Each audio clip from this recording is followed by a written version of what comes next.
Proverbs 22:6. Train up a child in the way he should go. Even when he is old, he will not depart from it. Baptisms are a beautiful part of our services. It's always cute and funny to watch a baby squirm and make a surprised face when it feels water.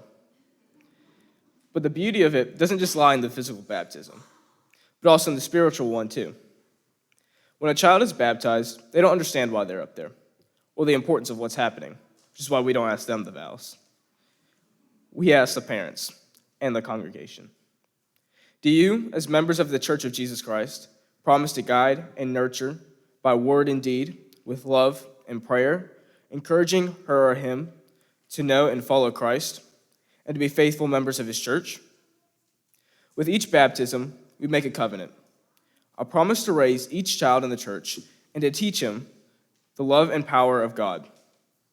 17 years ago, you made this vow to a 1-year-old little boy who wouldn't understand it just yet, but would come to realize that his family would grow from the few who lived with him to an entire congregation.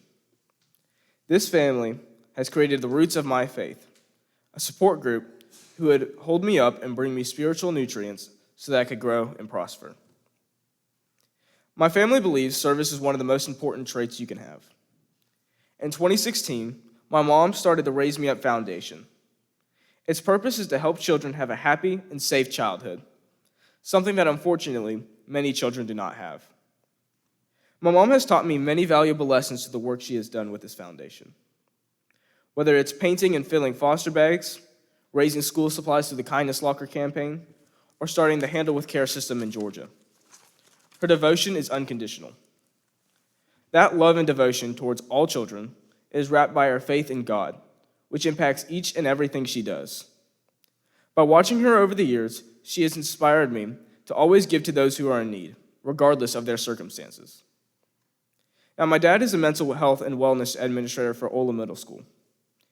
Every day, he comes home and tells me about all the kids who aren't as fortunate as I am, and all the struggles they face. His passion to help each and every kid with whatever challenge they face is incredible.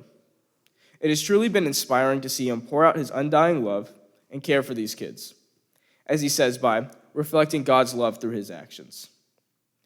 My parents' legacy, serving those in need and desiring to ensure a happy and healthy future for everyone, has created the seed of my faith. It is the base of which I've grown from. Now, my grandparents left everything behind and moved to America with my mom and aunt in 1981.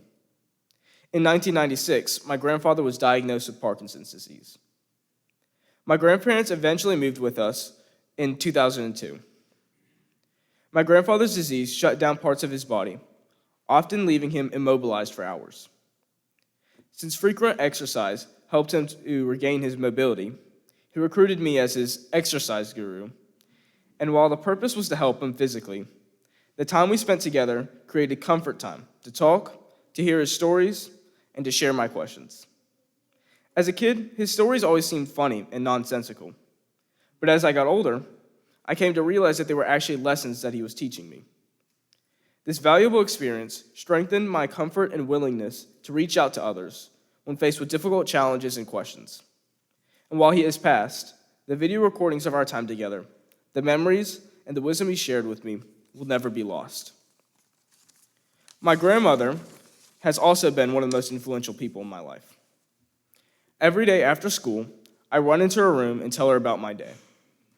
Our conversations became daily necessities, whether it is sharing an award I received in 3rd grade or my high school physics test score.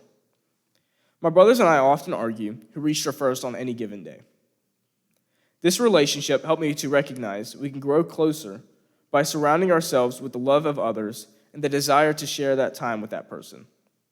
My relationship with my grandparents has created a sturdy trunk for my faith that is unshakable and can withstand any struggles in my face. Now you might be thinking, hold up, roots, seed, trunk. It's making a tree. And you'd be correct. I imagine my faith as a tree, constantly growing and being influenced by everyone around me. But there are 2 people that are not a part of my tree, but are just as important. See, I've got 2 other trees growing up beside me, my brothers. Annoying as they are, have been there to guide me through life. Unlike Austin, my oldest brother, who had no one before him, I've had examples to show me exactly what to do and what not to do. They have been there to protect me from the harsh sunlight and stormy weather. And though sometimes they may seem like weeds, no matter how many times I try to get rid of them, they keep coming back, sucking the life out of me. I couldn't imagine life without them. Throughout the years at McDonough Presbyterian, I've had many influential people from our congregation in my life. You have made it a personal goal to know how I am doing at all times. I don't think I can even recall a single Sunday that Mr. Derrick hasn't found me and shook my hand asking how I'm doing. Or Mr. John, my mentor through confirmation. If I make it to church early enough to go to breakfast, he always says hi and asks me how my day and my week's been going. And even outside of Sunday mornings, you've been in my life.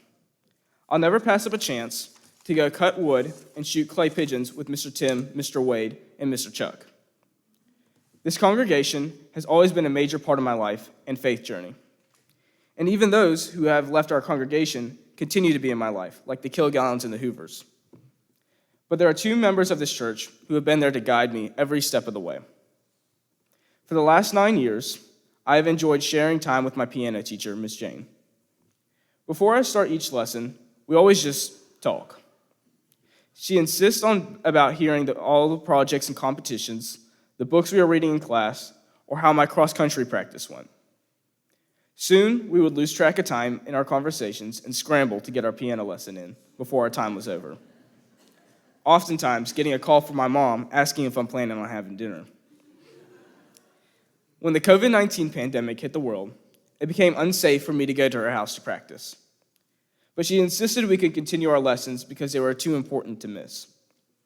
We began having practices through FaceTime, as she would listen to me play from over the phone. As the world started to recover from the pandemic, we met at the church, where she would start listening to my practices from across the sanctuary. However, we would somehow end up on the same side anyway. It's funny how no matter the distance, we want to be closer naturally. This relationship I have with Miss Jane has enabled me to reach outside my familiar comfort zone and to be able to connect through physical and generational gaps. Now, the second member of our church who has influenced my life for years is Miss Destiny. I have been a member of our youth group since I was 12 years old, and Miss Destiny has been my youth director the entire time. From Sunday school to messy game nights to church retreats, she's been there every step of the way, and it could not have been easy. Because let's be honest, when it comes to being organized and responsible, my name's not exactly the first one that comes up. Yet somehow she managed to keep me on track. And I would not be who I am today if it was not for her. Miss Destiny and Miss Jane have cared for and nurtured me as I've grown, giving me the spiritual water I need to become who I am. As a graduating senior, I will attend my last Montreat Youth Conference this summer with the youth group.